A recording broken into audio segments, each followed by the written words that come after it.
Are you doing the thing? You're doing the thing. I thought you said you're doing the... You got to tell them what it is first. Okay, so I tell them what it is first. And Right. Do... Yeah. Okay. You would think this is like the... How many times now we've done never done this. This is Andrew and Ashley coming at y'all. Yeah, but what... Don't you know? Yeah, but what the thing is. What it's called. I know, but like... Your mic's dirty too, by the way. It's got your fuzz all over it. You can probably hear that too. It probably sounds like someone picking away at the mic. All right. Oh, what's that? ASMR? And we're back. Ashley, Andrew, owners, Midwest, SPL, coming at you. Rule Talk 103. Woot woot. We got some more. 3 chicks instead of 2. We got some more rules to discuss, and look at my microphone. I believe actually Andrew has a clip for his microphone. I know. I got the jacked up one. The hold, but I think it's cute. I think this is the last rule one too that we have to cover. It is the last rule talk. And then, well, no, we still got more rule talks, but this is, I think, the last rule changes. Yeah. Rule changes. Yeah. Yeah. Rule changes talk. We got a little bit more to talk about after this, but that have nothing to do with the rules. Yeah, it does. Technically. Yeah. Maybe. All right. Okay. A little bit.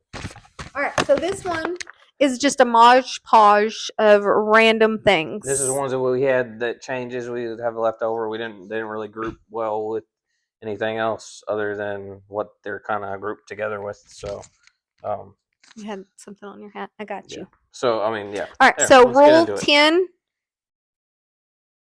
and 10.5 have now been combined. So now there's only a 10.4.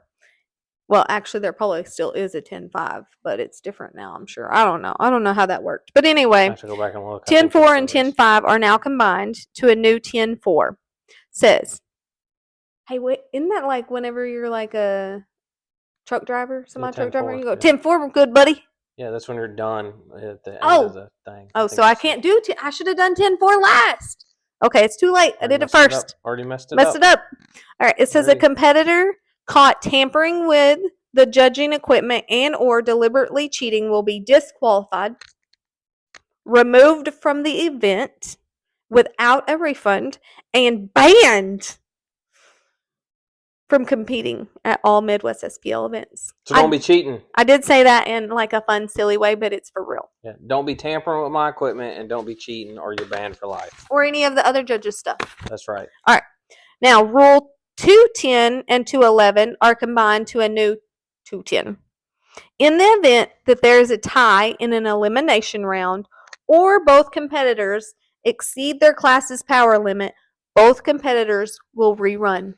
Yeah, that's pretty easy. Makes sense. I think it was 2 separate, and then we just combined them into one. Yeah, that was random. Yep. All right.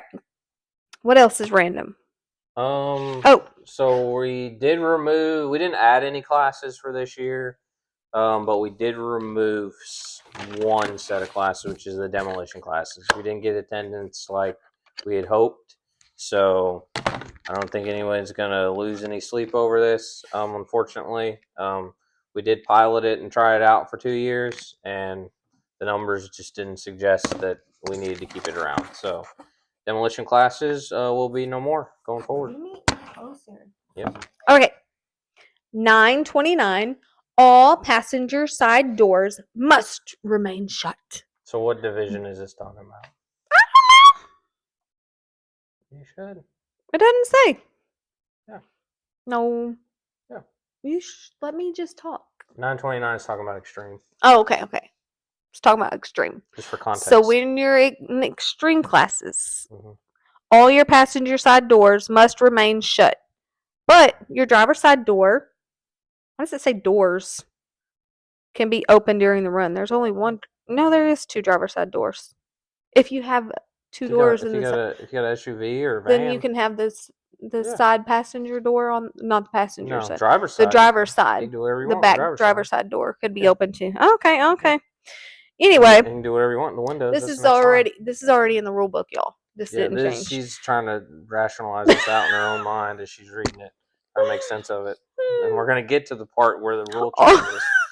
All windows can remain open, including the hatch or the trunk. Oh, there you go. All right. So Cool. here is the change. Here's a new one. OEM accessories outside of the vehicle must be in the normal driving position. What the heck does that even mean? If it's OEM accessories outside of the vehicle must be in the normal driving position.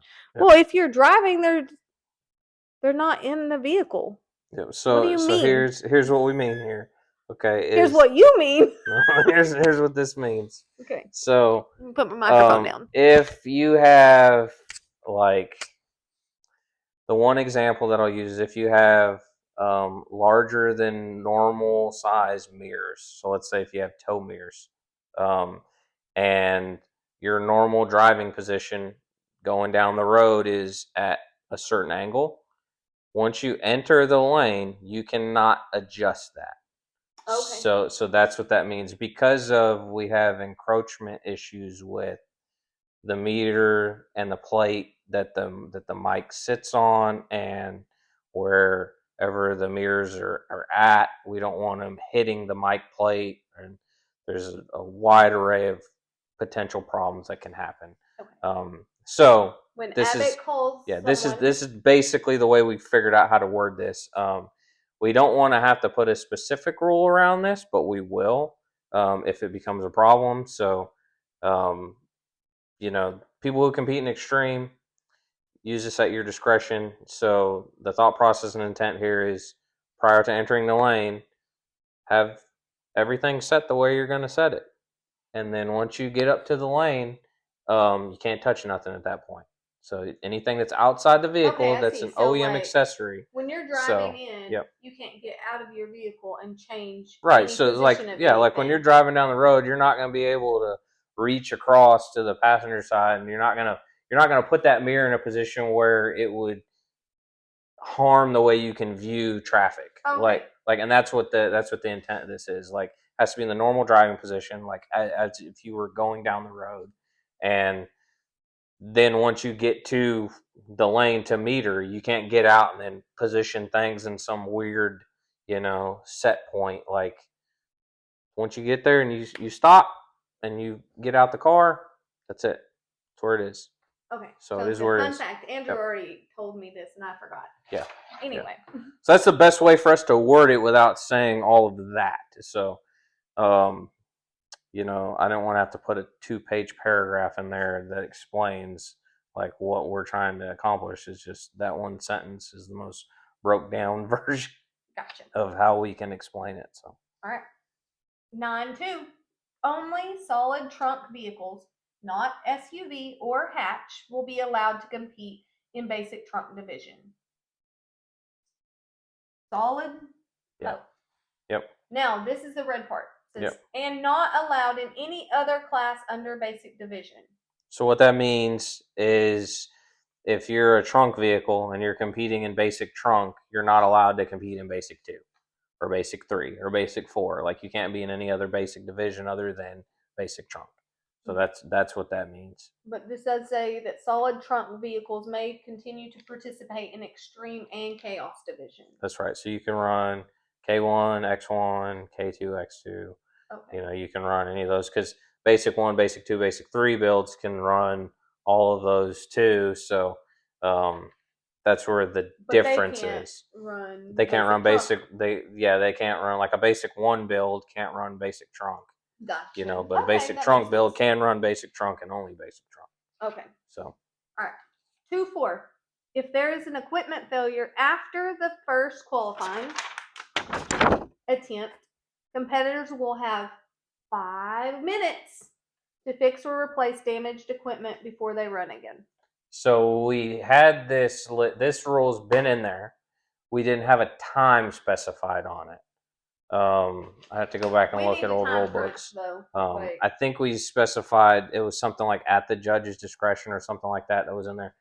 At finals, we had a couple instances last year and the year prior where people were abusing this 5-minute limitation a little bit. It's always been the intent that it's been unofficially announced as 5 minutes. Now it's officially in the rule book. This is the time frame you got. So if you break down or you have an issue after your first qualifying attempt and you want to do your second run, especially at finals, you got to do both runs back to back. And something breaks, you got 5 minutes to fix it, and the judge will hold you to that. So be aware, that's officially in the rule book now, and we're gonna hold you to that going forward. It says 4.3, modifications to the body of the vehicle are not allowed if the modification. Sorry. I don't even know what time at night time it is, but it's late. Yeah. Anyway. It's almost past your bedtime. Oh, him on bedtime. Modifications to the body of the vehicle are not allowed if the modification will, red word, alter the vehicle's interior volume. This includes, but is not limited to, cutting of the floor, wheel wells, and other areas that will change the interior volume of the vehicle. Air ride suspension modifications are allowed.